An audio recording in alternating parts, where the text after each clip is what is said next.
తండ్రి అయిన దేవుని నుండి ప్రభు అయిన యేసుక్రీస్తు నుండి కృపయు సమాధానములు మీకు కలుగునుగాక. ఆమేన్. దయచేసి కూర్చునండి. చిన్ని ప్రార్థన చేసుకుందాం. మా శ్రీదుర్గమ్మ, మా విమోచకుడా, నా నోటి మాటలు మందరి హృదయ ధ్యానం నీ దృష్టికి అంగీకారముగా చేసుకొని మహిమ పొందమని యేసుక్రీస్తు పరిశుద్ధ నామమున బహువినయముగా వేడుకొంచున్నాం తండ్రి. ఆమేన్. క్రీస్తు యేసునందు మిక్కిలి ప్రియులారా, మన రక్షకుడు ప్రభు అయిన యేసుక్రీస్తు పరిశుద్ధ నామములో ఈ భస్మ బుధవార ఆరాధనకు విచ్చేసి భక్తి శ్రద్ధలతో ప్రభుని ఆరాధించిన మీ అందరికీ కూడా ప్రభు పేరట నా యొక్క వందనాలు, శుభాలు చెల్లిస్తూ ఉన్నాను.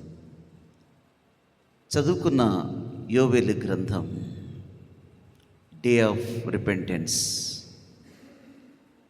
యోవేలు యొక్క ప్రవచనం అటు ఇశ్రాయేలు యొక్క జాతికి కానీ ఇటు క్రైస్తవ సంఘానికి ఇది చాలా కీలకమైనటువంటి గ్రంథం యోవేలు గ్రంథం.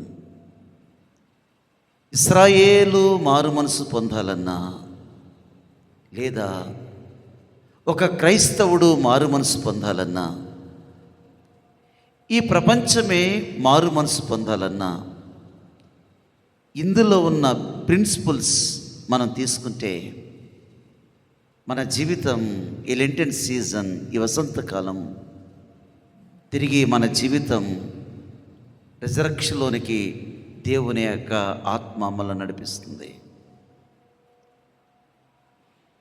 ఒక విధంగా చెప్పాలనంటే యోవేలు గ్రంథం లెంటెన్ సీజన్కి ఒక గుండెకాయ లాంటిది. 3 అధ్యాయాలు మాత్రమే ఉన్నాయి, కానీ ఇందులో చాలా కీలకమైన విషయాలు పరిశుద్ధాత్ముడు రాసిపెట్టాడు. యోవేలును పెంటెకోస్ట్ ప్రాఫిట్ అంటారు, ఒక ఉజ్జీవ ప్రవక్త. ఆనాడు క్రైస్తవ సంఘం ఆవిర్భావ సమయంలో యోవేలు యొక్క ప్రవచనము ఎంతో కీలకముగా సంఘ ఆవిర్భావానికి పనిచేసింది. మనం చదువుకున్నాం అపొస్తలుల కార్యములో. అప్పుడు కూడా ప్రభునామమును బట్టి ప్రార్థన చేయవాడెవడో యోవేలు కూడా చెప్తున్నాడు, ఇప్పుడైనాను మీరు ఉపవాసం ఉండి దేవుని తట్టు తిరిగితే, ఎవరైతే ప్రభువు నామమును బట్టి ప్రార్థన చేస్తారో వాడు రక్షింపబడునని ఖచ్చితమైనటువంటి సమాచారాన్ని ఇటు పేతురు చెప్తున్నాడు. యోవేలు కూడా ఈ మాటలు చక్కగా తెలియచేస్తూ ఉన్నాడు. నిజమే దేవుని బిడ్డలారా, ఈ అధ్యాయము మనము గమనిస్తే రేపు ప్రపంచ భవిష్యత్తు ఏం కాబోతుందో యోవేలు గ్రంథంలో చక్కగా యోవేలు తెలియచేశాడు. చివరికి ఫైనల్ వార్ కాబోతుంది. మనకు తెలుసు యెహోషాపాతు లోయ, ఆ లోయలో ఫైనల్ యుద్ధం హర్మెగిద్దెన్ యుద్ధం ఇందులోంచే తీసుకున్నారు. రేపు ఎలాంటి వెపన్స్ వాడుతుంది ప్రపంచం అనేది కూడా యోవేలు ప్రవచనములో చాలా కీలకమైన విషయాలు తెలియచేశాడు. అయితే ఈ మొదటి అధ్యాయములో వారి యొక్క పతనం గురించి వ్రాసాడు. అసలు వాళ్ళకి పతనమైనట్టుగానే కనపడలేదండి. వాళ్ళకి పతనమైనట్టుగా కనపడలేదు. నాశనమయ్యారు, పతనమయ్యారు. వారికి పతనమైపోయారనే సంగతి వారికి అర్థం కాలేదు. అయితే యోవేలును దేవుడు లేపుకొని అద్భుతమైనటువంటి ప్రవచనాలు చెప్తూ, దేవుని తట్టు తిరగండి, ఆయన మీ తట్టు తిరుగుతాడు, ఆయన కరుణవాత్సములు కలిగిన వాడు, అత్యంత కృప కలిగిన వాడు, ఆయన శాంతమూర్తి అని దేవుని యొక్క గుణలక్షణాలు తెలియచేశాడు. దేవుడు వారి కవిధేతను బట్టి తీర్పును ప్రకటించాడు. వారి కవిధేతను బట్టి సమృద్ధే ప్రాముఖ్యం అనుకున్నారు, కానీ సమృద్ధి ఇచ్చిన దేవుణ్ణి వారు ప్రక్కన పెట్టేశారు. ఐగుప్తు నుంచి విమోచించాడు, నడిపించాడు, దేశం ఇచ్చాడు.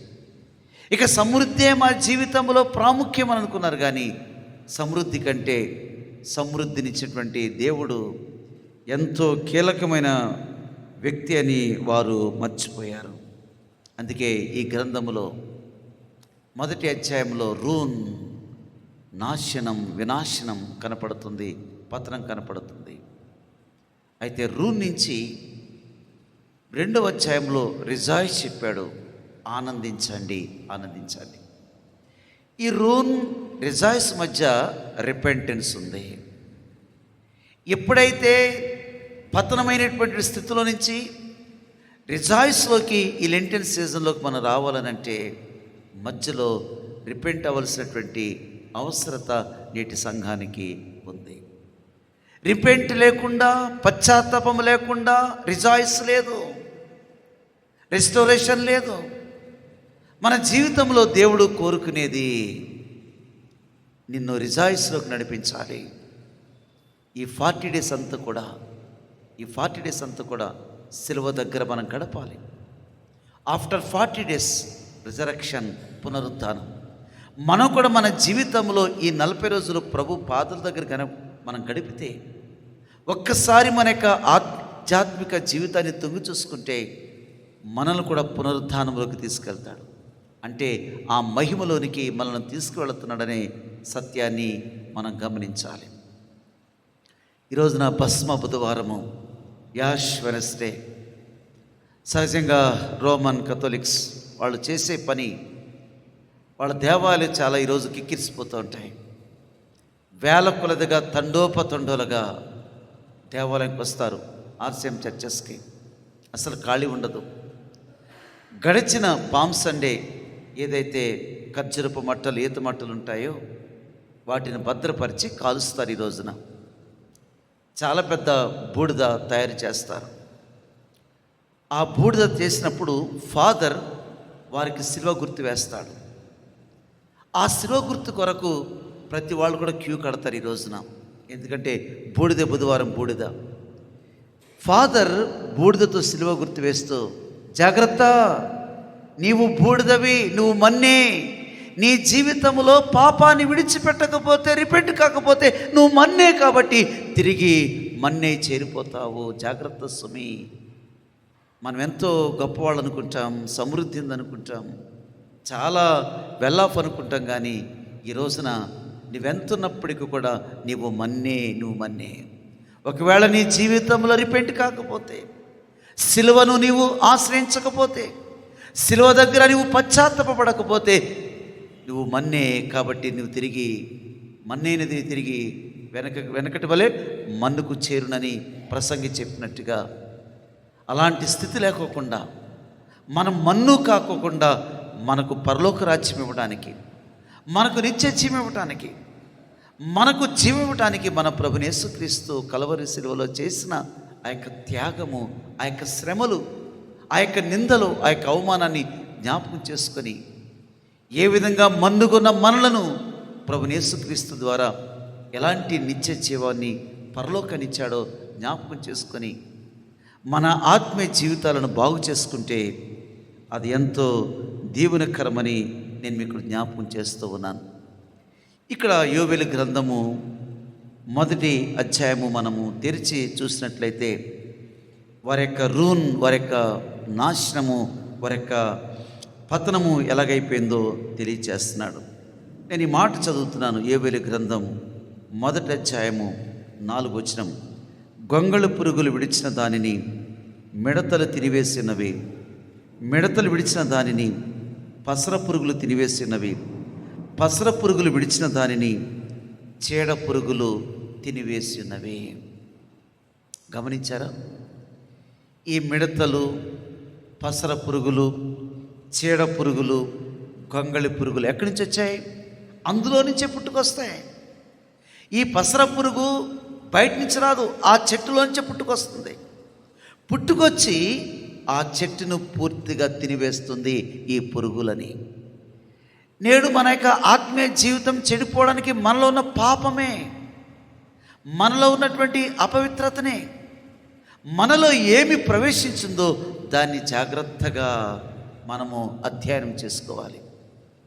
గొంగళి పురుగులు, మిడతలు, పసర పురుగులు, చీడ పురుగులు ఎక్కడి నుండి వచ్చినవి కావు. ఆ చెట్టులోనే పుడతాయి, ఆ చెట్టును పూర్తిగా డొల్ల చేస్తాయి. నిజమే, గొంగళి పురుగు విడిచిన దానిని, పసర పురుగు విడిచిన దానిని కదా, ఆ మిడతలు విసిన దానిని చీడ పురుగులు తినేశాయి. ఇక్కడ మాట చెప్పాలనుకుంటున్నాను. గొంగళి పురుగులు విడిచిన దానిని పసర పురుగులు, నేను ఇలా అంటాను అంటే గొంగళి పురుగు కొంత నాకేసింది, పసర పురుగు కొంత నాకేసింది చెట్టుని, చెడ పురుగులు కొంత నాకేసింది, తర్వాత మిడతలు కొంత నాకేసింది. నేనేమంటానంటే ఫేస్బుక్ మన జీవితాన్ని కొంత నాకేసింది, రెండవది యూట్యూబ్ మన జీవితాన్ని కొంత నాకేసింది, మన యొక్క జీవితం వాట్సాప్ కొంత నాకేసింది, చివరికి ఇన్స్టాగ్రామ్ మన జీవితాన్ని కొంత నాకేసింది. ఇవే మన జీవితంలోని చీడ పురుగులు. ఎక్కడ చూసిన డల్లా. వీటితోనే మానవుడు జీవితాన్ని సరిపెట్టుకుంటున్నాడు. దేవునికి ఇవ్వాల్సిన ప్రాముఖ్యత, ప్రయారిటీ అనేది నేటి క్రైస్తవంలో తగ్గిపోతుంది. ఇవన్నీ బయట నుంచి పుట్టుకొచ్చినవి కావు, ఇవన్నీ మనలో నుంచే పుట్టుకొచ్చాయని దేవుని వాక్యం మనకు స్పష్టంగా తెలియచేయబడుతుంది. చూద్దాం యోవేలు గ్రంథములో ఎలాంటి పరిస్థితులు ఉన్నాయంటే, ఒక్కసారి నేను చదువుతున్నాను. మొదటి అధ్యాయం 7వ వచనం చదువుతున్నాను. ద్రాక్ష చెట్లను పాడు చేసి ఉన్నవి, తర్వాత కొరికి ఉన్నవి, చెట్లు కొమ్మలు తెలిపాయను. 3 విషయాలు ఉన్నాయి. పాడు చేసాను, కొరికి ఉన్నవి, చెట్లు కొమ్మలు తెలిపాయను. పచ్చకుండవలసింది తెలిపైపోయింది. 8వ వచనం అంగలార్చము. 10వ వచనం పొలము పాడైపోయాను, ధాన్యము నశించెను, తైల వృక్షము వాడిపోయాను, భూమి మీద పైరు చెడిపోయాను. 16వ వచనం సంతోషము, ఉత్సవము నిలిచిపోయాను. సంతోషం లేదు, ఉత్సవం లేదు, ఇవన్నీ కూడా మన జీవితంలో నిలిచిపోయాయి. 17వ వచనం విత్తనము మంటి పెట్టెల క్రింద కుళ్ళిపోవచ్చున్నది, ధాన్యపు కొట్లు వట్టివాయను, కళ్ళపు కొట్లు నేలపడి ఉన్నవి. 19వ వచనం మేత స్థలములు కాలిపోయినవి, తోటల చెట్టన్నిటినీ కాల్చివేశాను. గమనించారా? ఎంత పతనం. ఇశ్రాయేలు ప్రజలకు దేవుడిచ్చినటువంటి ఒక హెచ్చరిక. ఇట్లానే మీరు జీవితంలో ఆత్మీయంగా పతనమైపోతే, ఇలానే మీ జీవితాన్ని కొనసాగితే ఏ విధంగా ఆర్థికంగా, పంటల పరంగా ఏ విధంగా అయితే పశువులు తగ్గిపోతూ వచ్చాయో దాన్ని ఒక్కసారి నెమరు వేయండి అని ఈ మాటలు మనకు తెలియచేస్తున్నాడు. అయితే దేవుని బిడ్డలారా, ఈ యొక్క సాయంకాల సమయంలో ముఖ్యంగా ఇంతగా పతనమైపోయామే, ఇంతగా మన జీవితంలో ఆర్థికంగా చితికిపోయామే, మన జీవితంలో ఫలభరితంగా ఉండవలసిన వాళ్ళము ఫలాలు లేకుండా ఉండిపోయామే. ఎందుకు ఎండిపోయాం? ఎందుకు వాడిపోయాం? ఎందుకు తగ్గిపోయాం? ఎందుకు మన జీవితం ఇలాంటి దుర్భరమైన జీవితంలోకి వచ్చింది? ఇవన్నీ మనం తలపోసుకుంటూ 7 మీదటకు నేను తీసుకురావాలని ఆశిస్తూ ఉన్నాను. అవి మన జీవితాన్ని కనుక జాగ్రత్తగా, క్షుణ్ణంగా పరిశీలన చేసుకుంటే, ఎందుకు నా ఆధ్యాత్మిక జీవితం వాడిపోవడానికి, కుటుంబంలో ఫలం లేకపోవడానికి, సమృద్ధి లేకపోవడానికి, ఎందుకు మునుపున్నంత ఆత్మీయ జీవితం నాలో లేదు? కారణం ఏంటి? ఏ పురుగు తినివేసింది? ఏ పసర పురుగు నా జీవితాన్ని నాకు వేసింది? నా జీవితం ఇలా అయిపోవడం గల కారణం ఏంటి? జాగ్రత్తగా పరిశీలన చేసుకుంటే తిరిగి మనను రెస్టోరేషన్కి తీసుకువెళ్తాడు. అన్నిటికంటే లెంటెన్ సీజన్లో రిపెంటెన్స్, పశ్చాత్తాపము అనేది దేవుడు కోరుతున్నాడు. మొట్టమొదటిగా lent is a time of realization. ఈ 40 డేస్లో మనం ఏదో చేయటం కాదండి, రియలైజ్ కావాలి. ఆత్మ పరిశీలన చేసుకోవాలి. ఒకసారి ఆత్మీయ జీవితాన్ని పరిశీలన చేసుకోవాలి, గ్రహింపులోకి రావాలి. ఎందుకు నా జీవితం ఇట్లా అయిపోయింది? ఎందుకు నా జీవితము ఇలాంటి పరిస్థితి వచ్చింది? రియలైజ్ కావాలి. అయితే ఇక్కడ మొదటి అధ్యాయంలో 2వ వచనంలో అంటాడు, పెద్దలారా ఆలకించుడి, దేశపు కాపురస్తులారా మీరందరూ చెవిగ్గి వినడి. ఇలాంటి సంగతి మీ దినములలో కానీ మీ పితరుల దినములు కానీ జరిగిందా అని అంటున్నాడు. పెద్దలారంటే వృద్ధుల గురించి మాట్లాడుతున్నారు. వృద్ధులారా, ఎందుకంటే ఎందుకు వృద్ధులు అంటున్నాడు, ఎందుకు పెద్దలు అంటున్నాడు అంటే, వారికి జ్ఞానము, వారికి యొక్క జ్ఞానము చాలా ఎక్కువగా ఉంటుంది, అనుభవ జ్ఞానం ఎక్కువ ఉంటుంది. మీ దినములో కానీ మీ పితరుల దినము కానీ ఇలాంటి పరిస్థితులు ఎన్నడైనా జరిగాయా? ఒక్కసారి గత కాలాన్ని చూడండి, ప్రస్తుత కాలం జరగండి. ఒకసారి మీరు గత కాలాలు బాగా చూసినవారు, పెద్దలకు 4 కాలాలు చూసినవారు కాబట్టి 4 కాలాలు మీకు తెలుసు. గతించిన కాలములు ఎలా ఉంది పరిస్థితి, ఈ ప్రస్తుత కాలంలో పరిస్థితి ఎలా ఉంది, ఒక్కసారి ఈ కాలములను ఆలోచించి మీరు రియలైజ్ కావాలి అని చెప్తున్నారు. Time of realization. మనము కేవలము 20 డేస్ కాబట్టి వెళ్ళాలి, ప్రార్థనకి వెళ్ళాలనేది ఆ తలంపు కాదండి. రియలైజ్ కావాలి, ఏ పసరు పురుగు నా జీవితాన్ని తినేసింది, ఏది నా జీవితంలోనికి ప్రవేశించింది, నా జీవితం ఇలాంటి దిగజారిపోవడానికి, ఆత్మీయంగా పతనమైపోవడానికి కారణం ఏంటి? ఒక్కసారి శిలువ దగ్గర కూర్చుని ఏ టైమ్ ఆఫ్ రియలైజేషన్, ఆత్మ పరిశీలన మనం చేసుకోవాలి. అప్పుడే ఆ చీడ పురుగులను మనం గుర్తించగలుగుతాం. ఈ లెంటిన్ సీజన్ పెట్టింది దాని గురించేనండి. స్టార్టింగ్లో ఒక 4 రోజులు పెట్టారు, తర్వాత 4 వీక్స్ పెట్టారు, లేకపోతే ఇట్లా కొన్ని డేస్ పెట్టారు, కానీ చివరికి 40 డేస్ పెట్టారు. అంటే మానవుడు రిపెంట్ అవ్వడానికి కొంత సమయం ఇవ్వాలని చెప్పి యేసు ప్రభువు వారు పరిచర్యకు రాకముందు ఏ విధంగా అయితే 40 డేస్ సిద్ధపడి ఆయన పరిచర్యకు వచ్చారో, మనం కూడా ఈ పునరుత్థానానికి సిద్ధపడాలి అని అంటే, అలాంటి పునరుత్థాన దీవెనలు మనం పొందాలనంటే మన జీవితంలో టైమ్ ఆఫ్ రియలైజేషన్, రియలైజ్ కావాలండి, రియలైజ్ కావాలి.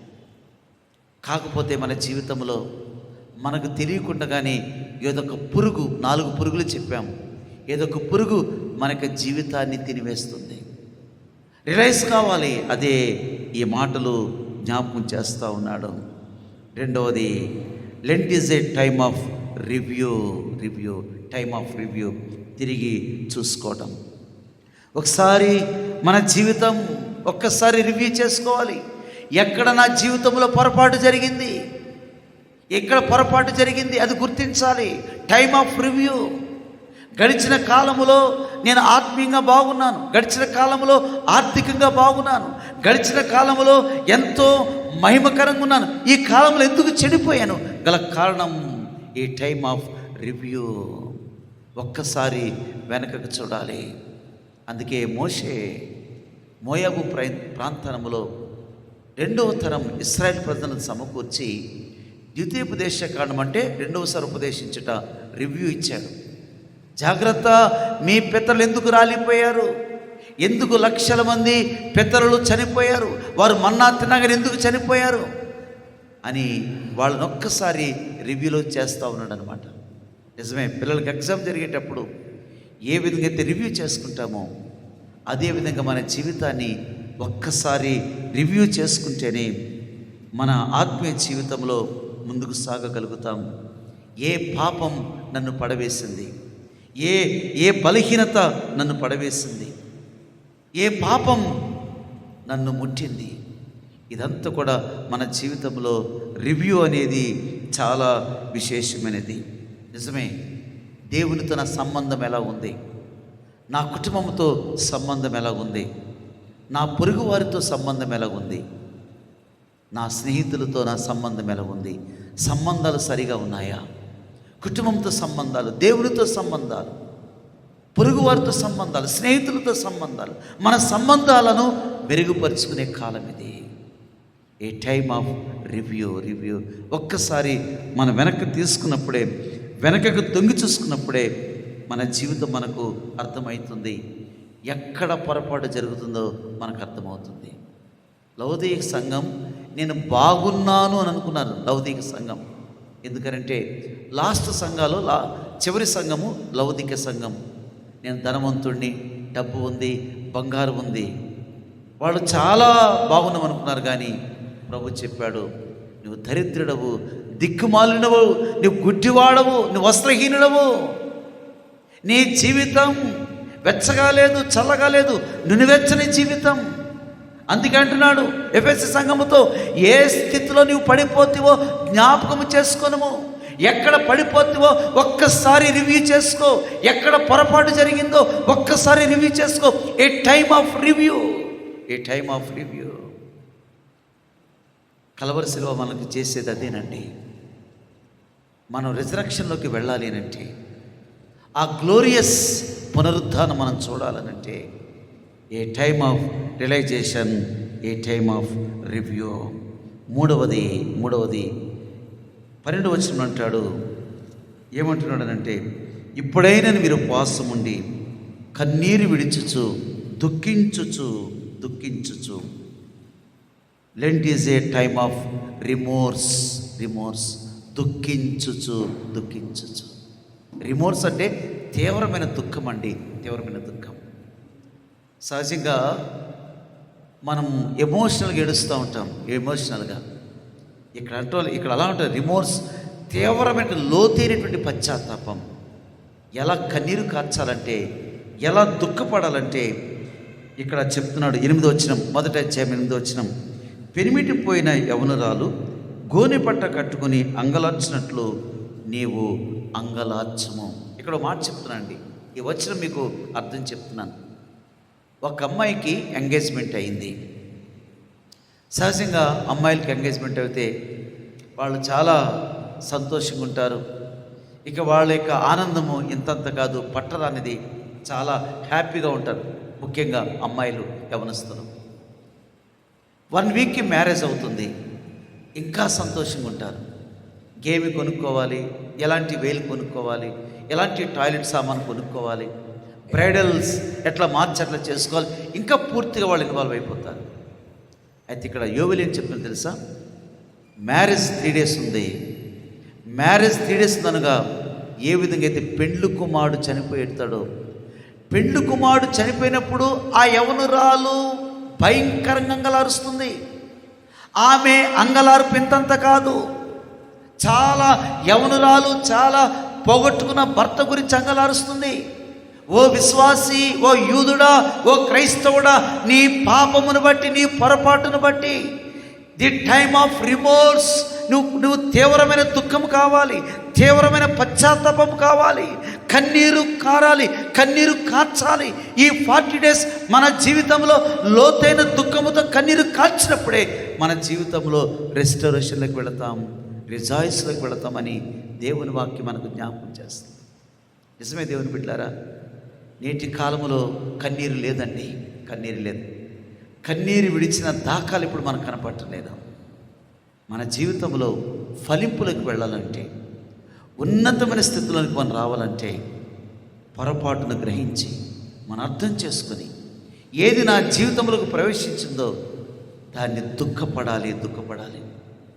ఈ 40 రోజులు ఒక్కసారి కూడా మనం దుఃఖపడలేదనుకోండి, అలాంటి వేస్ట్ అండి, అలాంటి వేస్ట్.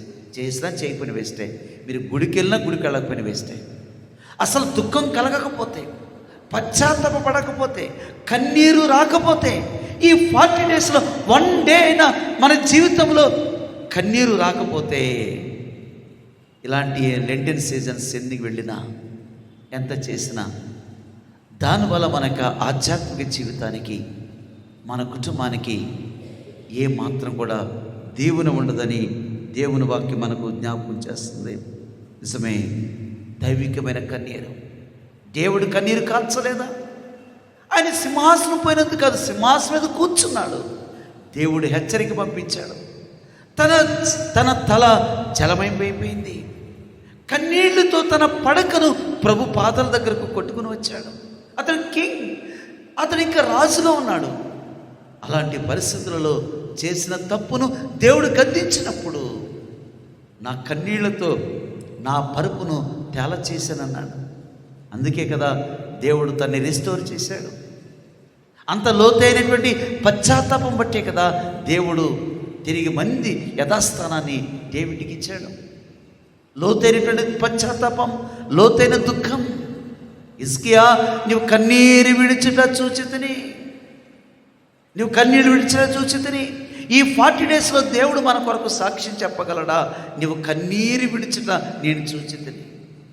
మన జీవితంలో రెస్టోరేషన్కి వెళ్ళాలనంటే, మన జీవితంలో రిజాయిస్లకు వెళ్ళాలంటే నువ్వు కన్నీరు విడిచుట చూచితిని. యోవేలు కూడా అంటున్నాడు, మీరు కన్నీరు విడవండి, కన్నీరు విడవండి, కన్నీరు విడవండి, కన్నీరు కార్చండి, కన్నీరు కార్చండి. ప్రభు ఎదుట కన్నీరు కార్చండి. ఆ కన్నీళ్లకు విలువను కట్టేవాడు మన ప్రభునటువంటి యేసుక్రీస్తు. నిజమే దేవుని బిడ్డలారా, మన జీవితంలో కన్నీరు. యాకోబు ఎంత కన్నీరు కార్చాడు? రాత్రంతా కన్నీరు కార్చలేదా? ప్రభు పాదాలు పట్టుకుని కన్నీరు కార్చినప్పుడు తన జీవితంలో ఒక నూతన ప్రారంభం కాలేదా? పశ్చాత్తాపంలో, ఈ కన్నీరులో మన జీవితంలో మరొక నూతన ప్రారంభాన్ని దేవుడు మనకిస్తాడనండి. Time of remorse. కాబట్టి మనం దుఃఖపడాలి అని చెప్తున్నాడు.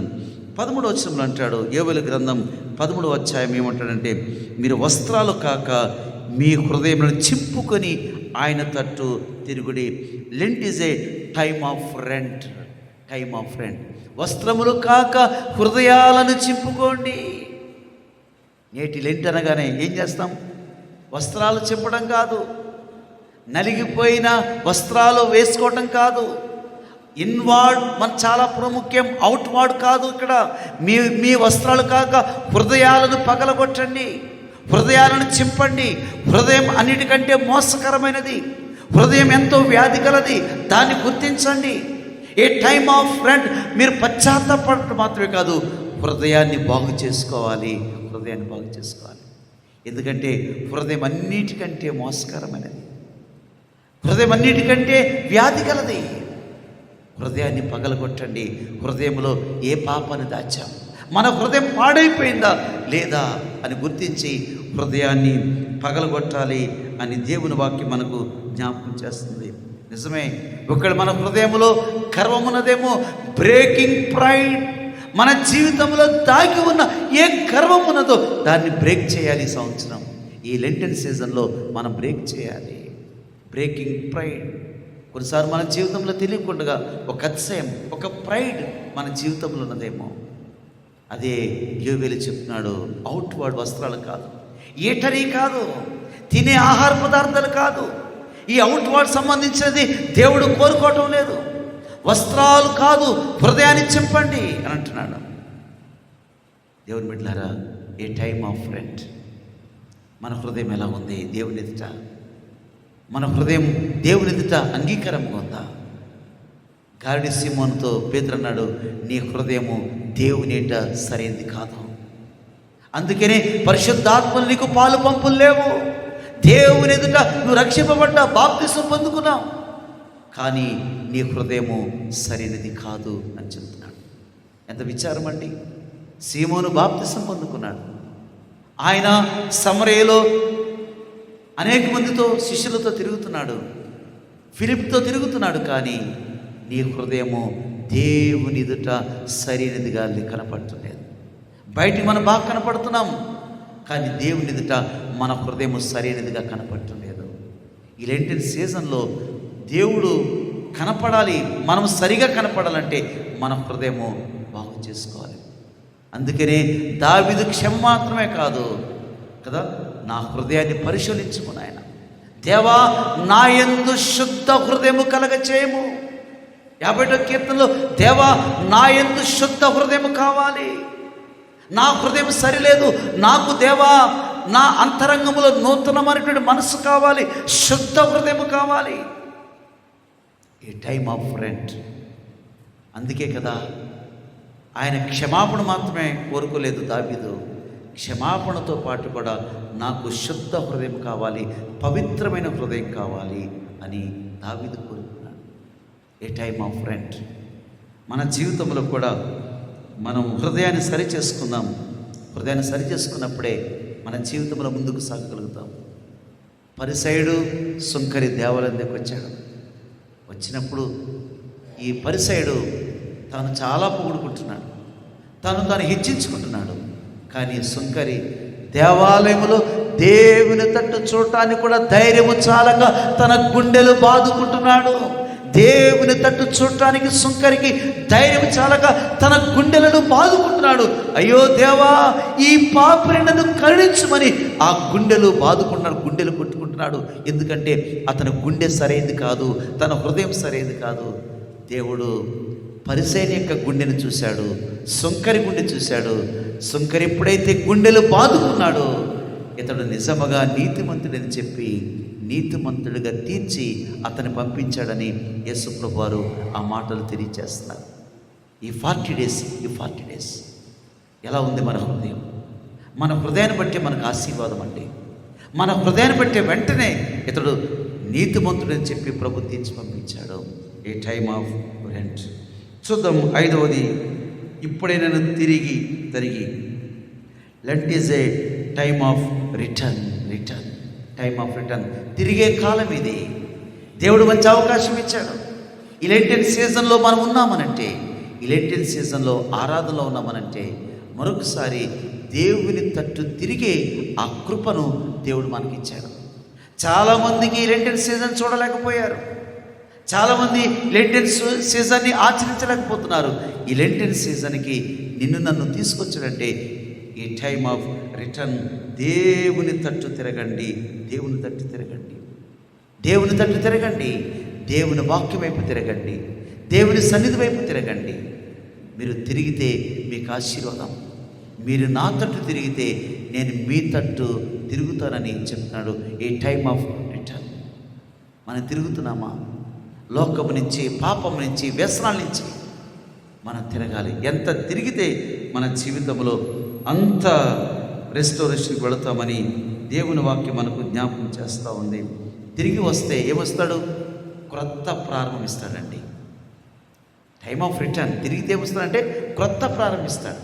ఒక న్యూ బిగినింగ్ మన జీవితంలో ప్రారంభమవుతుంది. ఈ 40 డేస్ తర్వాత మీరే చెప్తారు, పాస్టర్ గారు మా జీవితంలో ఒక న్యూ బిగినింగ్. ఎందుకంటే మేము దేవుని తట్టు తిరిగాం, వాక్యం తట్టు తిరిగాం, దేవుని సన్నిధి తట్టు తిరిగాం, మేము ప్రార్థన తట్టు తిరిగాం, సహవాసం తట్టు తిరిగాం, ప్రభు తట్టు తిరిగాం. మా జీవితంలో ఒక న్యూ బిగినింగ్ మా జీవితంలో ఇచ్చాడు. ఎవరైతే దేవుని తట్టు తిరుగుతారో ఈ 40 డేస్లో ఒక న్యూ బిగినింగ్ అనేది మన జీవితంలో చూస్తారని ఇక్కడ వాక్యం సెలవిస్తూ ఉంది. 14 వచనం, మీరు పశ్చాత్తాపడండి. Lent is a time of repentance కదండి. Time of repentance. ఇది ఎందుకు ఇచ్చాడు? ఈ 40 డేస్ ఎందుకు ఇచ్చాడు ఈ లెంట్ అంటే మనము రిపెంట్ కావడానికే. ఎందుకంటే దేవుని కోపం శాశ్వతం కాదండి. దేవుని కోపం శాశ్వతం కాదు. అది బాగా గుర్తుపెట్టుకోవాలి మీరు. దేవుని కోపము శాశ్వతం కాదు. ఇక్కడ మీరు రిపెంట్ అవుతే ఈ వచనం ఏంటంటే మిమ్మల్ని ఆశీర్వాదంలోకి నడిపిస్తాడని 14 వచనంలో ఉంది. 14th వర్స్ ఏముంటుందంటే మిమ్మల్ని ఆశీర్వాదంలోకి తీసుకెళ్తున్నాడు. ఏ టైమ్ ఆఫ్ రిపెంట్. నిజమే దేవుని బిడ్డారా. పీటర్ రిపెంట్ మనం చూస్తే 3 సార్లు యేసు ప్రభుని నిరాకరించాడు. 3 సార్లు నిరాకరించాడు. యేసు ఎవరో తెలియదు, అసలు పీటర్ని కూడా నాకు తెలియదు అన్నట్టుగా 3 times నిరాకరించాడు. నిరాకరించిన వ్యక్తిని యేసు ప్రభు అంతటా యేసు పేతురు వైపు చూచాడు. ఎప్పుడైతే పేతురు వైపు యేసు చూచాడో వెలుపలికి వెళ్ళి సంతాపపడి బోరున ఏడ్చెను. యేసును ఎరగనని నిరాకరించినటువంటి పీటర్ అతని జీవితంలో దేవుడు రిపెంట్ అయ్యే అవకాశం ఇచ్చినప్పుడు సంతాపపడి బోరున ఏడ్చినప్పుడు సంఘం యొక్క తాళాలు పీటర్ చేతికి ఇచ్చాడు. సంఘ ఆవిష్కరణ పీటర్ చేతుల ద్వారా జరిగింది. రిపెంట్ చూసారా? ఆశీర్వాదంలోకి వెళ్ళింది. మనం అనుకుంటాం నేను పశ్చాత్తాపడితే నాకేంటి అనుకుంటాం. పశ్చాత్తాపములో ఆశీర్వాదం ఉన్నదని గుర్తుపెట్టుకోండి. ఎంత పశ్చాత్తాపడతామో చాలామంది పశ్చాత్తాపడక సిగ్గుపడతారు. నిజమే. పీటర్ లెంట్ బోరిన పడి సంతాపపడి ఏడ్చాను. సంఘ నాయకుడు, ఆవిర్భావానికి ముఖ్యమైన కీలకమైన వ్యక్తి సైమన్ పీటర్ 3 సార్లు నిరాకరించాడు. ఎంతగా దేవుడు ఆశీర్వాదంలోకి తీసుకొచ్చాడో గమనించండి. నిజమే. రెండో వ్యక్తి ప్రాడిగల్ సన్. తండ్రి ఇంటిలో బాగున్నాడు, ఆస్తిని పంచుకున్నాడు, దూరదేశంలోకి వెళ్ళిపోయాడు. అయితే అతడుకు బుద్ధి వచ్చినప్పుడు అనే మాట ఉంటుంది. బుద్ధి వచ్చినప్పుడు అంటే గ్రహింపు వచ్చినప్పుడు. ఈ లెంటెన్ సీజన్ మనం ఎక్కడ తీసుకెళ్తుందంటే గ్రహింపులోకి తీసుకొస్తుంది. ఏంటి గ్రహించాడు ఈ లెంటెన్ సీజన్లో తప్పిపోయిన కుమారుడు అంటే మీకు అర్థం కావడానికి చెప్తున్నాను. అతడు లెంటెన్ సీజన్లో ఉన్నాడు, తప్పిపోయాడు. బుద్ధి వచ్చినప్పుడు గ్రహింపు ఏంటో తెలుసా? నీడు చూడండి, ఆ గ్రహింపు వచ్చినప్పుడు అయ్యో నా తండ్రి అంట అనేక మంది కూలివారు ఉన్నారు, ఏంటి నా జీవితంలో కూలివాడిగా మారిపోయాను, కూలివాడిగా మారిపోవడానికి కారణం ఏంటని ఒక గ్రహింపు. నా తండ్రి ఇంటిలో అనేక మంది మాకు కూలివారు ఉన్నారు, ఏంటి నా జీవితం ఈ కూలివాడిని బ్రతికెందుకు బ్రతుకుతున్నాను ఈ కూలివాడిగా. నా తండ్రి ఇంట అనేక మంది పనివారు ఉన్నారు, నా తండ్రి అనేక మందికి పట్వాడాలు పంచితే ఏంటి ఈ కూలి జీవితం. ప్రతిరోజు కూలి తీసుకోవాలి, పనిచేసి కూలి తీసుకోవాలి. ఈ కూలితనానికి గల కారణమైనది గ్రహించినటువంటి ప్రాడిగల్ సన్, తప్పిపోయిన కుమారుడు. గమనించారా? అతడు గ్రహించి అతడు పశ్చాత్తాపడ్డాడు. కారణం ఏంటంటే నేను తండ్రికి దూరం అయిపోయాను, తండ్రి సహవాసానికి దూరం అయిపోయాను. తండ్రికి దూరం అయిపోవడం కారణం బట్టి నా జీవితంలో ఏమొచ్చిందనంటే కూలివాడుగా మారిపోయాను. తన రూపం మారిపోయింది, తన ఆర్థిక పరిస్థితి మారిపోయింది. చివరికి అన్నము కూడా అతనికి లేదు. చివరికి పందుల అన్నముతో కడుపు నింపుకోవడానికి ఆశపడ్డాడు. తండ్రి ఇంటిలో సమృద్ధి అయిన ఆహారం ఉన్నదే, కానీ ఇక్కడ పందుల ఆహారం తినడానికి ఆశపడ్డాడు, కానీ అతనికి దొరకలేదు. గ్రహింపు ఏంటి? నా జీవితంలో ఆహార సమస్య వచ్చింది, నా జీవితంలో కూలి సమస్య వచ్చింది, ఎందుకు నా జీవితం ఇంత దిగజారిపోయింది? అతడు గ్రహించాడు. అనేకమైన వ్యసనాలు ఉన్నాయి అతని జీవితంలో, పూర్తిగా పాడైపోయాడు. కానీ లెంట్ సీజన్లో అతడు బుద్ధి వచ్చినప్పుడు, గ్రహించినప్పుడు ఒకటే గుర్తుపెట్టుకున్నాడు, నేను నా తండ్రికి పరలోకమునకు విరోధముగా పాపము చేసిందని. తన జీవితంలో వసంతకాలము, చిగురించే కాలం స్టార్ట్ అయిపోయిందండి. ఎప్పుడైతే దేవా నీకును పరలోకమునకు విరోధముగా పాపము చేసిందని లెంటెల్ సీజన్లో తన పాపము పరలోకానికి విరోధమని గ్రహించాడు, తన జీవితంలో వసంతకాలము, చిగురించే కాలము, ఫలింపే కాలము అతని జీవితంలో ప్రారంభమైపోయింది. ఎంత అద్భుతం, ఎంత ఆశ్చర్యం. అదే చెప్తున్నానండి, ఏ టైమ్ ఆఫ్ రిపెంట్. మనం రిపెంట్ అవుతే ఆశీర్వాదములకు వెళతామని యోవేలు చెప్తున్నాడు. రిపెంట్ అయినటువంటి పీటర్ ఆశీర్వాదంలోకి వెళ్ళాడు. రిపెంట్ అయినటువంటి ప్రాడిగల్ సన్ పతనమైపోయిన వాడు ఎంతగా సమృద్ధిలోకి వెళ్ళాడు. అది దేవుని యొక్క కృప, దేవుని యొక్క ఆశీర్వాదం. నినివే పట్టణస్థులు ఇక 40 డేస్లో పట్టణం అంతా దేవుడు కాల్చేయబోతున్నాడు. ప్రవక్త అయినటువంటి యోనా ద్వారా అక్కడ హెచ్చరిక పంపించాడు. యోనా హెచ్చరిక చెప్పాడు, 40 డేస్లో మొత్తం ఈ నినివే పట్టణం అంతా కూడా కాల్చివేయబడుతుందన్నాడు. ఎప్పుడైతే వార్త తెలుసుకున్నారో వెంటనే రాజు మొదలుకొని సామాన్యుడి వరకు వారు గోనె పట్టలు కట్టుకొని బూడిదలో కూర్చుండిరి. రాజు మొదలుకొని సామాన్యుడి వరకు గోనె పట్టలు కట్టుకుని బూడిదలో కూర్చుని పశ్చాత్తాపపడ్డారు. ఏ టైమ్ ఆఫ్ రిపెంట్. దేవుడు చేసిన కీడును ఆపివేసి వారి జీవితంలో ఫలింపించాడు. గమనించారా? ఏ టైమ్ ఆఫ్ రిపెంట్. మన జీవితంలో పశ్చాత్తాపడాలి. చాలామంది పశ్చాత్తాపడరండి. పశ్చాత్తాపడకపోతే నీ జీవితంలో రిజరక్షన్లోకి వెళ్ళలేము. పునరుద్ధాన మహిమను మనం చూడలేము. పునరుద్ధాన ఆశీర్వాదాలు మనం ఏమాత్రం కూడా పొందలేము. యోబు జీవితం మనం చూస్తే, యోబు గ్రంథం 40వ అధ్యాయంలో ఆయన నేను కన్నులారా చూచితిని అన్నాడు. కన్నులారా చూచితిని. ఎప్పుడైతే కన్నులారా చూచాడో నేను వెంటనే బూడిదలో పడి పశ్చాత్తాపపడుచున్నాను అన్నాడు. ఎందుకన్నాడు ఈ మాట? అప్పటి వరకు దేవుడు నాకు ఆన్సర్ చేయాలి, నీతిమంతులు ఎందుకు శ్రమలు, భక్తులకి ఎందుకు కష్టాలు, నా పరిస్థితి ఏంటి, దేవుడు ఆన్సర్ చేయాలని చాలా ప్రశ్నలు వేశాడు. దేవుడు ఖచ్చితంగా నాకు జవాబు చెప్పాలని కూర్చున్నాడు. ఎవరు? యోబు. ఎప్పుడైతే దేవుని మహిమను చూశాడో వెంటనే బూడిదలో పడి పశ్చాత్తాపడను. అంటే దేవుడు నాకేమి కారణాలు చెప్ప అనవసరంగా ప్రభువును ప్రశ్నించాను. అనవసరంగా ప్రభుకు ప్రశ్నల వర్షం కురిపించాను. నా నీతిని బట్టి, నా భక్తిని బట్టి ఇప్పుడు ఆయన నా కన్నులతో ఆయన మహిమను చూచాను కాబట్టి నేను పశ్చాత్తాపపడుచున్నాను. నిజమే. 42వ కీర్తన 42వ అధ్యాయంలో ఎక్కడికి వెళ్ళాడనంటే పూర్వము కంటే రెండింతల ఆశీర్వాదంలోనికి యోబుని తీసుకెళ్ళాడు. ఎప్పుడంటే పైన పశ్చాత్తాపడుచు. ఆ మాట మనం తీసుకోమండి. యోబు గ్రంథం మనం ఊరికి ఏం చెప్తామనంటే దేవుడు రెండంతలు ఇచ్చాడు. దేవుణ్ణి అడగకూడని ప్రశ్నలు వేసి విసిగించాడండి దేవుడు. ఎప్పుడు కూడా మనము అడగకూడని ప్రశ్నలు మనం దేవుడికి వేయకూడదండి. ప్రభా నీ చిత్తమని చెప్పాలి తప్ప లేనిపోయిన ప్రశ్నలు వేసి ప్రభుని విసిగించి మన యొక్క ఆశీర్వాదాలు ఆలస్యం చేసుకోవద్దు, ఆలస్యాలు దూరం చేసుకోవద్దు. రెండింతల ఆశీర్వదించడం గల కారణము అదే మనకు కనపడుతుంది. దేవుడి జీవితంలో ఎంత పశ్చాత్తాపడ్డాడు. నిజమే. పశ్చాత్తాపం అనేది దేవుడు మన నుంచి కోరుకునేది, దేవుడు మన నుంచి ఆశించేదని నేను మీకు జ్ఞాపకం చేస్తున్నాను. చివరిగా Lent is a time of renounce. త్యజించుట, విరమించుట. నిజమే దేవుని బిడ్డారా, ఇక్కడి నుంచి ప్రభా ఈ మాటలు విరమిస్తున్నాను, ఈ వ్యసనం విరమిస్తున్నాను, ఇది నీకు అంగీకారం కాదు, ఇది నేను విరమిస్తున్నాను. రెనౌన్స్, విరమించాలి, త్యజించాలి. ఒక పాస్టర్ గారి దగ్గరికి ఒక యవనస్తుడు వెళ్ళాడు. ఇది రియల్గా జరిగిన సంఘటన.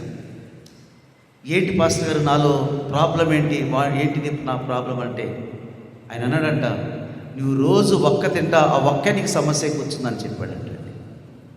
ఈ ఒక్క అనేది ఎప్పుడో తినేది, కానీ నీ జీవితంలో రొటీన్ లైఫ్ అయిపోయింది. ఆ ఒక్క నీకు సమస్య. నువ్వు విరమించుకో. ఏదైతే నీకు వ్యసనం ఉన్నదో, ఏదైతే నీ జీవితాన్ని పాడు చేసిందో, ఏదైతే ఆర్థిక వ్యవస్థ నేను కుప్పకోలుగా చేసిందో, ఏదైతే దేవునికి విరుద్ధం ఉందో దాన్ని రినౌన్స్, త్యజించుకోవాలి, విరమించుకోవాలి. ప్రభా నాకు ఈ బలహీనత ఉన్నది ప్రభా, ఇక్కడి నుంచి ఈ పశ్చిమ బుధవారం వాక్యం విన్నాను, నేను దీన్ని విరమించుకుంటున్నాను.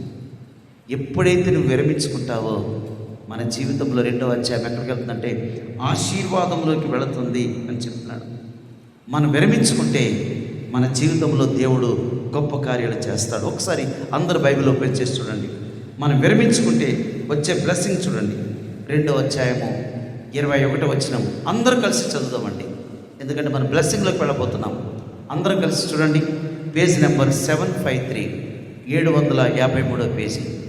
మనం విరమించుకుంటే, మనం త్యజిస్తే ఈ లెంటెన్ సీజన్లో మనకు వచ్చే ఆశీర్వాదాలు 21 నుంచి చదవండి. అందరూ గట్టిగా చదువుదాం. తీసారని అందరూ చూద్దాం ఏం జరుగుతుందో. 21 వచ్చిన చూడండి, చదవండి. దేశమా భయపడక సంతోషించి గంతులు వేయము, యెహోవా గొప్ప కార్యములు చేశాను. పశువులారా భయపడపడి, గడ్డిబీడలో పచ్చిక మొలుచును, చెట్లు ఫలించును, అంజూరపు చెట్లను ద్రాక్ష చెట్లను సమృద్ధిగా ఫలించును. సియోను జనులారా ఉత్సహించి మీ దేవుడి యెహోవా యందు సంతోషించండి. తన నీతిని బట్టి ఆయన తొలకరి వర్షమును మీకు అనుగ్రహించును. వాన కురిపించి పూర్వమందు వలె తొలకరి వర్షమును, కడవరి వర్షమును మీకు అనుగ్రహించును.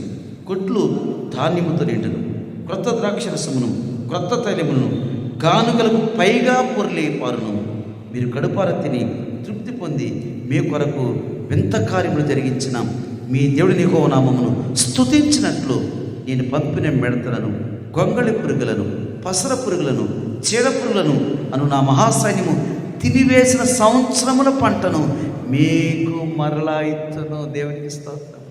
చూసారండి, ఏదైతే తినివేసిందో, ఎన్ని సంవత్సరాల నుంచి అయితే తినివేసిందో, ఆ తినివేసిన దానిని తిరిగి నేను నీకు మరలా ఇత్తును. దేవునికి స్తోత్రం కలుగునుగాక. ఎంత గొప్ప సంగతి, ఎంత గొప్ప సంగతి.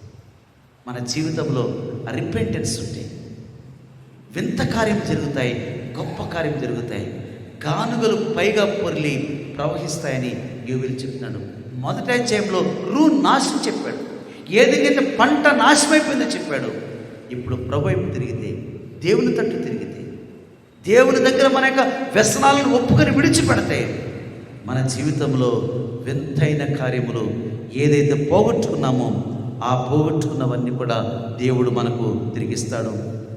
ఏ time of realization, time of review, time of remorse, time of rent, time of return, time of repentance, time of denounce. 7 ఆర్లు చెప్పాను కదా, మరొక 7 ఆర్లు చెప్పి నేను ముగిస్తాను.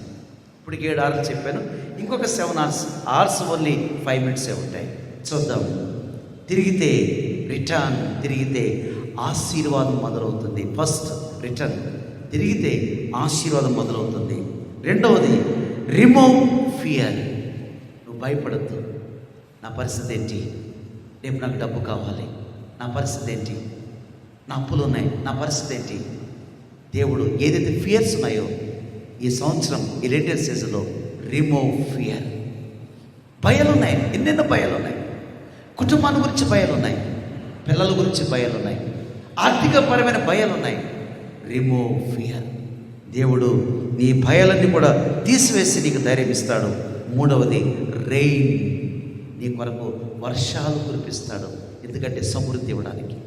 రెయిన్ థర్డ్ది. నాలుగవది రివైవ్ ల్యాండ్. దేవుడు భూమిని తిరిగి సస్యశ్యామలం చేయబోతున్నాడు. ఏ భూమి అయితే బీడు భూమిగా మారిపోయిందో ఆ భూమికి రివైవ్ ల్యాండ్ చేస్తున్నాడు. ఐదవది రీఫిల్ కదా. ఏదైతే లేదండి, కొరత అండి, అంత అయిపోయిందండి, ఇంతే బ్యాలెన్స్ ఉందండి అంటాం. రీఫిల్. దేవుడు సమృద్ధినిస్తాడు, అది ఐదవది. ఆరవది రీపే. ఏ సంవత్సరం అయితే నీవు నష్టం అనుకుంటున్నావో, ఎక్కడైనా నష్టాన్ని ఇస్తానని ఎవరైనా చెప్తారండి? మిగతా హెల్ప్ చేస్తామంటారు తప్ప తిరిగి నష్టాన్ని ఇస్తామని ఎవరు చెప్పరు. కానీ ప్రభు అంటున్నాడు రీపే చేస్తాను. ఎప్పటి నుంచి అయితే ఆర్థికంగా దెబ్బతిన్నారు, ఎక్కడైతే పతనమైపోయారు, ఎక్కడైతే మీకు రావాల్సిన ఆశీర్వాదం ఆగిపోయిందో అక్కడి నుంచి ఆ నష్టాన్ని నేను భర్తీ చేసుకుంటూ మిమ్మల్ని దీవిస్తాను, రీపే చేస్తానంటున్నాడు. ఏడవది రిజాయిస్ ఇస్తాను, గొప్ప ఆనందం ఇస్తాను, గొప్ప ఆనందం. నిజమే, నేటి కాలంలో మనకేమి లేదనంటే ఆనందం లేదండి, ఆనందం లేదు. ఉంటున్నాం, వస్తున్నాం, వెళుతున్నాం తప్ప ఆనందం అనేది దేవుడిచ్చేది. అందుకని డేవిడ్ ఏమంటారు సార్, దేవా నాకు రక్షణ ఆనందము మరలా పుట్టించుము. ఎందుకు రక్షణ ఆనందము మరలా పుట్టించమన్నాడంటే పాపములు బట్టి, పాపములు జీవించడాన్ని బట్టి డేవిడ్కి ఆనందం కోల్పోయాడు. ఆయనకు అన్నీ ఉన్నాయి, సింహాసనం ఉంది, ఆనందం ఇవ్వలేకపోయింది. ఆయనకు వజ్రాలు వైడూర్యాలు ఉన్నాయి, పదవి ఉన్నది, సేవకున్నారు, కానీ ఆనందం రాలేకపోయింది. ఎందుకు ఆనందం పోయిందనంటే అతడు పాపాన్ని నెగ్లెక్ట్ చేశాడు. 2 years, 2 సంవత్సరాలు నాతాన ప్రవక్త చెప్పేంత వరకు కూడా పాపాన్ని ఒప్పుకోలేదు. కాబట్టి నాకు రక్షణ లేదు, రక్షణ ఆనందం పోయింది ప్రభా, నాకు ఆనందాన్ని మరలా పుట్టించుము. నిజమే, return, remove fear, rain, revive, refill, repay, rejoice. 7 ఆశీర్వాదాలు దేవుడు నీకు ఇస్తాడు. జాగ్రత్తగా కలవరి దగ్గరికి వచ్చి ప్రభుని దగ్గర వేడుకొని ఉన్నవన్నీ విషయాలు కూడా దేవునికి చెప్పగలిగితే, కన్నీరు కార్చగలిగితే, దుఃఖపడితే, ప్రభు దగ్గర మనపూర్వకంగా మన సమస్యలు చెప్పగలిగితే, మీరు 40 days అంటారు, పాస్టర్ గారు మేము చాలా రిజాయిస్ ఇచ్చాడండి దేవుడు. మా జీవితంలో గొప్ప కార్యాలు జరుగుతాయి అనుకున్నాం, కానీ వింతైన కార్యాలు దేవుడు చేశాడు. ఆయన గొప్ప కార్యాలు చేసే దేవుడు, ఆయన వింత కార్యాలు చేసే దేవుడు.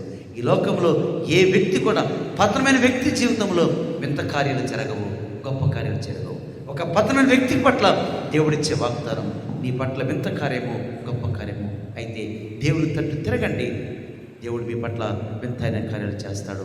అలా ఉండటానికి సిద్ధపడి ప్రార్థనపూర్వకంగా కలవరి శిలువను సమీపిద్దాం.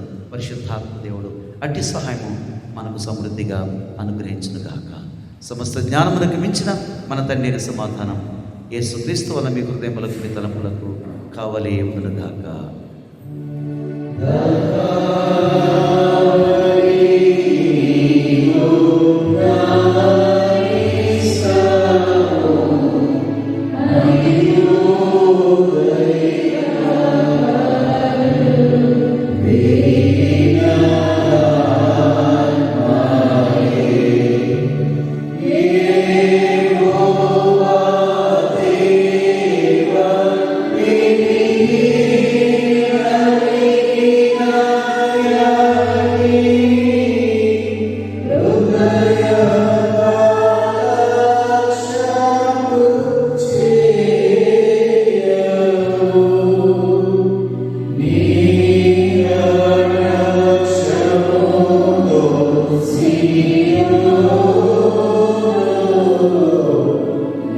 ప్రియుడే